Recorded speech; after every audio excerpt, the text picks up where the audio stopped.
Ang mga Noypi iba kapag sinaniba ng creativity, ang kung anek-anek yakang-yakang ipag-connect. Mapapabilib ka sa galing dahil ang simple nagiging kakaiba ang dating.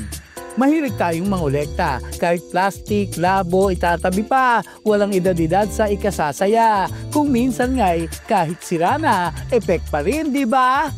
Nakilala namin si Kuya Chris Morato. Sa edad na 44, may koleksyon din siyang pambato.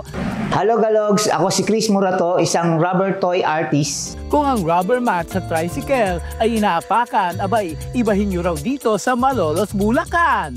Itong goma, kaya niyang gawing bongga. Kaunting mekus-mekus, may laruan na siyang lakas makamenos. Ito ang mga ilang ginawa ko na laruan na yari sa rubber. Kadalasan mga 80s and 90s super robots ang mga ginagawa ko. Tulad ni Voltron, ni Mask Rider Black, ni Deimos, at ni Shider. Kadalasan na ginagawa ko sila mga 3 weeks to 3 months, depende sa laki at ang hirap. Ito, isa sa paborito ko to dahil ito ay maraming binigay sa akin ng sakit ng likod habang ginagawa ko siya. Ito naman ay isa sa, dahil dito sa karakter na to, dito ko, siya yung pinakapaborito ko nung bata pa ako.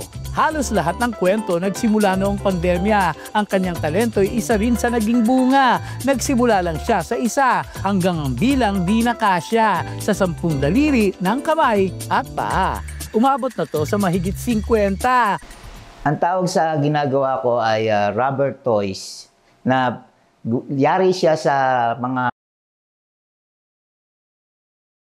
na ginagawang laruan. Simula akong gumawa ng rubber toys noong pandemic days, 2020. Ito ko yung rubber matting ng tricycle ko. Nakita ko siya, inisip ko paano ko siya mapapakinabangan at magmukha siyang mamahaling pan-display. Sinubukan kong gumawa ng una sa ulo, tapos katawan, hanggang sa nabuo ko siya, hanggang sa piniturahan ko. Naganda naman ako sa pagkalabas ng robot. Sa katunayan, lumipad na sa ibang bansa ang ilan niyang art. Naging mabili ito sa tulad niyang Young at Heart.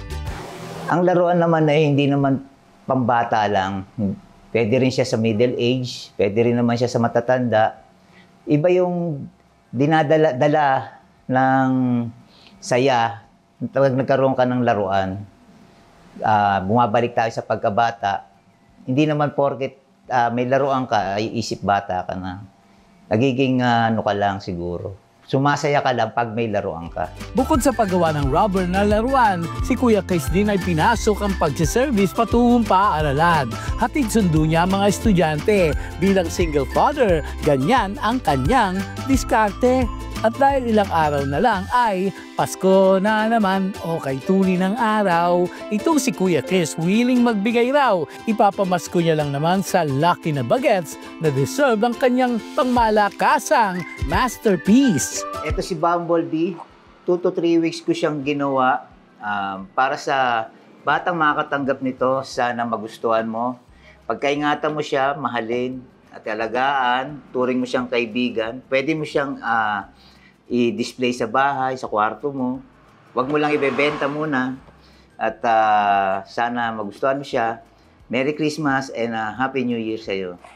Dito sa Giginto, Bulacan, nakilala namin ang batang 11 taong gulang. Kurt ang kanyang ngalan. Bet na bet niya maglaro sa lansangan kasama ang kanyang very energetic na kaibigan. Dahil sa kanyang pamatay ng ngiti at kabibuhan, abay, deserve mapili yarn. Sana all, Sige po Sir Chris, nagustuhan ko po yung laruan. Iingatan ko po to. Merry Christmas po. Wow! Happy yarn, deserve. O Kuya Chris, may bata ritong bakas ang happiness. Lakas maka Santa Claus ang peg. Salamat sa pagbabahagi ng saya. Gamit ang talento mong nakakahanga. G lang ng G sa paglikha. Balang araw mas malayo pang maabot ng iyong gawa. Tatanyag din ang iyong pangalan sa pinili mong larangan.